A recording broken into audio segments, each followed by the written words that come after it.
Thank you, Mayor. I know you have an extreme, I use the word extreme, passion in this area.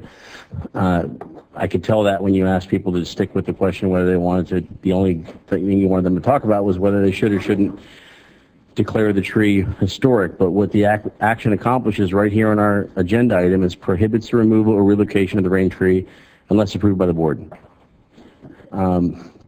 Which I guess kind of gets in between what the two previous speakers said.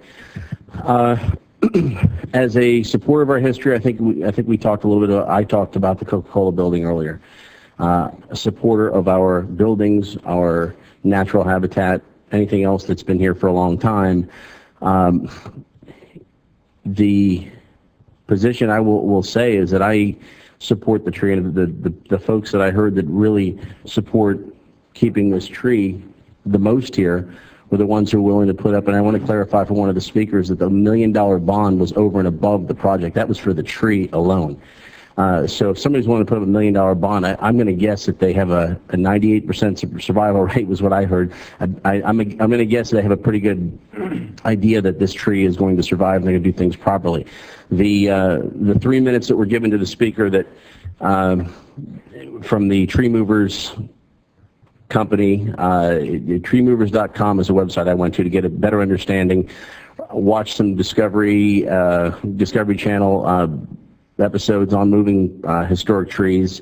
This isn't a pick up and pull and move a tree. And I think it was also said by somebody that the trees at the Esplanade didn't survive, and because they watched that they weren't watered. Well, if someone's going to put up a $1 million bond, they're not going to let a tree die. I think we can put some. I don't want to do anything in front of the city. I'm going to say that right now in the front, because we talked all morning with FAC about home rule, and home rule also applies down from us. We're kind of the middle child, and down below us is the city, and above us is the state. And if we're going to have home rule, I think we need to abide by it. I understand the legal documents that were given to all of us that we have this right. But we're almost stepping in front of the process before the city of Fort Lauderdale's had the opportunity to do it.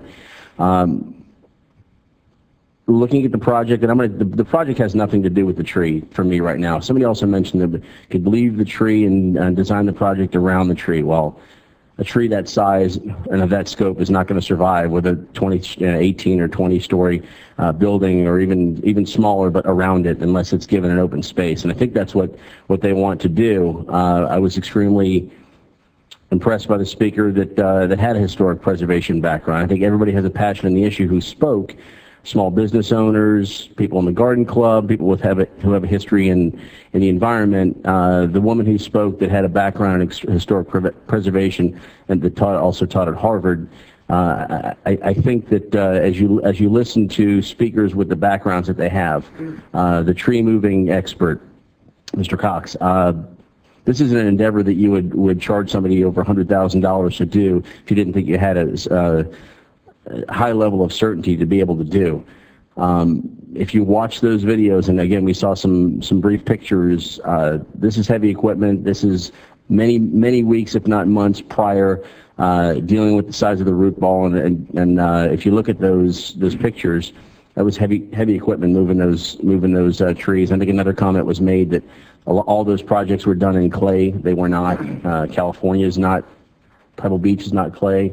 I don't know what the geologic makeup is at ground zero, but I don't think that's clay either. And I can make some points elsewhere, but just looking at the scope of the project, I think the number one issue before they've built anything is to move this to a vacant lot where everybody else can enjoy the tree.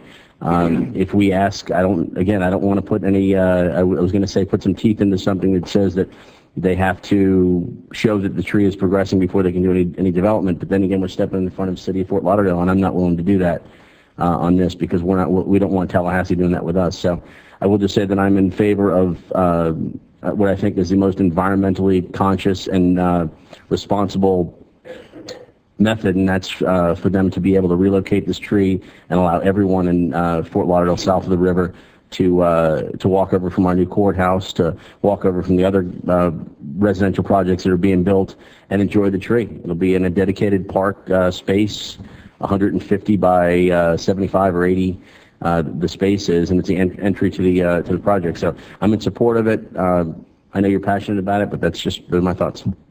Thank you, Commissioner LaMarca.